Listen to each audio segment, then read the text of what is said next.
今仔日早起，咱先来关心一个上新的消息。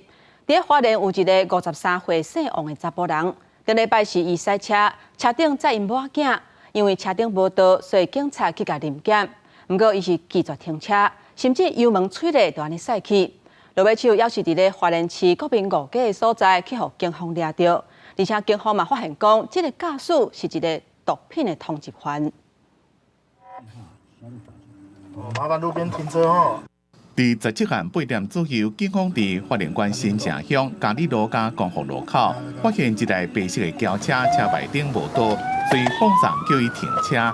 这台轿车本来有拍方向灯，惊要停车，无想到讲煞加速逃走。警方伫咧后壁立，抑个同步线上警力支援。这台白色的轿车伫咧逃走的过程，伫市区的巷仔转来转去，一直违规，想要摆脱警车。10分钟了，支援警车伫花莲市国民五街巷仔口，将这台轿车抓来，用警棍将车窗拱破，叫坐伫正副驾驶座的2人落车。被警察压在引擎盖上面，还有一个女生跟一个小孩。赛车是53岁姓王的查甫人，坐伫副驾驶座的是伊的看手，45岁姓王的女子，车内还有一个2岁囡仔。经查，驾驶为花莲地检署发布之毒品通缉犯，另于副驾驶身上起获吸食器、针头、安非他命残渣等物品，全案依毒品通缉案移送归案。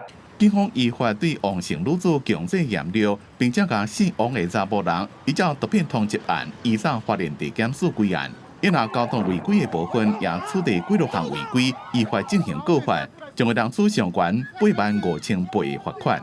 记者综合报道。